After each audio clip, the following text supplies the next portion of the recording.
আসসালামু আলাইকুম বন্ধুরা, আশা করি আপনারা সকলেই ভালো আছেন আর আপনারা দেখছেন এমডি ভয়েস টিভি।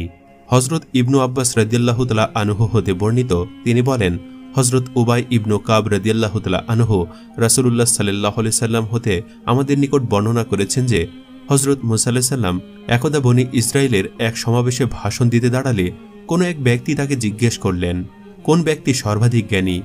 উত্তরে মুসা আলাইহিস সালাম বললেন, আমি সর্বাধিক জ্ঞানী।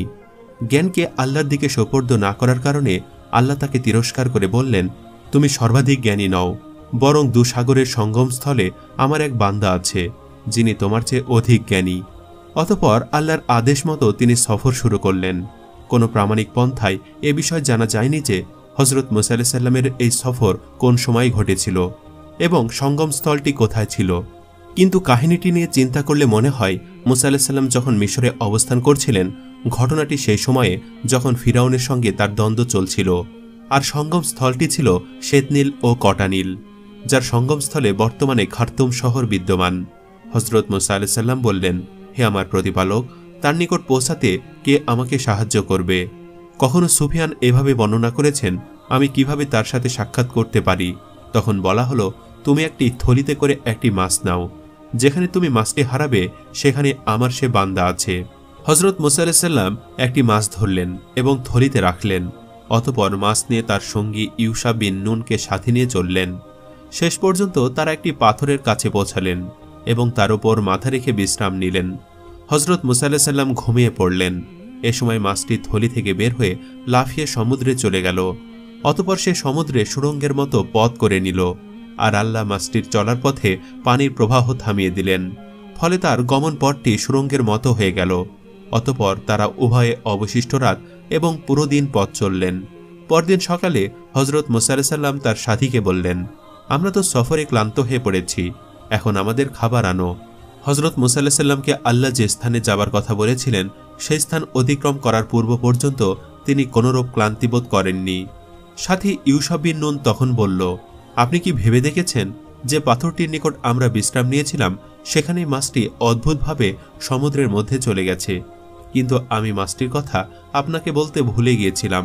মূলত শয়তানি আমাকে এ কথা ভুলিয়ে দিয়েছে। বর্ণনাকারী বলেন, পথটি মাছের জন্য ছিল একটি সুড়ঙ্গের মতো, আর তাদের জন্য ছিল এক আশ্চর্যজনক ব্যাপার। হযরত মুসা আলাইহিস সালাম বললেন, আমরা তো সেই স্থানটিরই অনুসন্ধান করছি।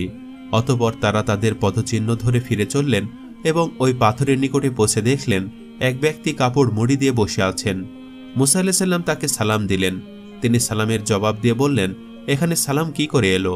তিনি বললেন, আমি মুসা। খিজির জিজ্ঞেস করলেন, আপনি কি বনি ইসরায়েল বংশীয় মুসা? মুসা আলাইহিস সালাম বললেন, হ্যাঁ, আমি এসেছি এজন্য যে সত্যপথের যে জ্ঞান আপনাকে দান করা হয়েছে তা হতে আপনি আমাকে শিক্ষা দিবেন। খিজির বললেন, হে মুসা, আমার আল্লাহ প্রদত্ত কিছু জ্ঞান আছে যা আপনি জানেন না, আর আপনিও আল্লাহ প্রদত্ত এমন কিছু জ্ঞানের অধিকারী যা আমি জানি না। মুসা আলাইহিস সালাম বললেন, আমি কি আপনার সাথী হতে পারি? খিজির বললেন, আপনি কিছুতেই আমার সাথে ধৈর্য ধারণ করতে পারবেন না। আপনি আমার সঙ্গে থেকে আমার কার্যাবলী দেখলে আমার নিকট তথ্য অনুসন্ধান ও জিজ্ঞাসাবাদ করতে থাকবেন।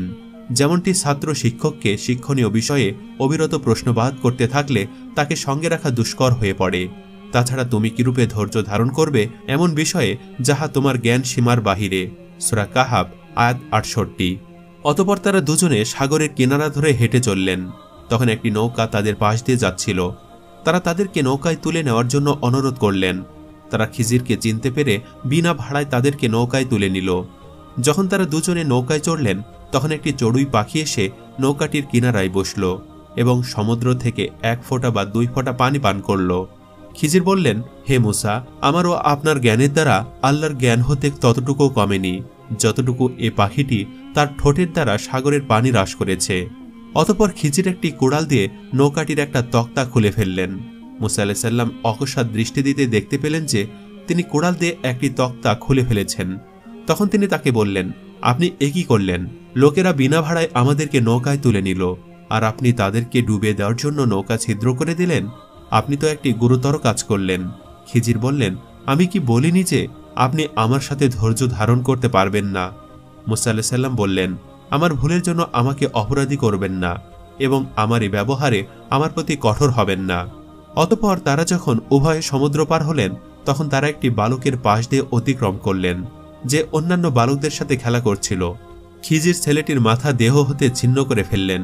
হযরত মূসা আলাইহিস সালাম বললেন, আপনি একটি নিষ্পাপ শিশুকে বিনা অপরাধে হত্যা করলেন, আপনি খুবই খারাপ একটা কাজ করলেন। খিজির বললেন, আমি কি বলিনি যে আপনি আমার সাথে ধৈর্য ধারণ করতে পারবেন না? মূসা আলাইহিস সালাম বললেন, এরপর যদি আমি আপনাকে আর কোনো প্রশ্ন করি তাহলে আমাকে আর সঙ্গে রাখবেন না। অতঃপর উভয়ে চলতে লাগলেন। চলতে চলতে তারা একটি জনবসতিতে গিয়ে পৌঁছালেন। কিন্তু উক্ত গ্রামবাসীদের নিয়ম ছিল যে সন্ধ্যার সমাগমের সঙ্গে সঙ্গেই তারা গ্রামের প্রবেশদ্বার বন্ধ করে দিত, কারোর জন্য খুলত না। হযরত মূসা আলাইহিস সালাম ও হযরত খিজির আলাইহিস সালাম তথায় পৌঁছে দরজা খুলতে বললে কেউ তাতে সাড়া দিল না। এমনকি তারা মুসাফির হিসাবে খাবার চাইলে তাও দিল না।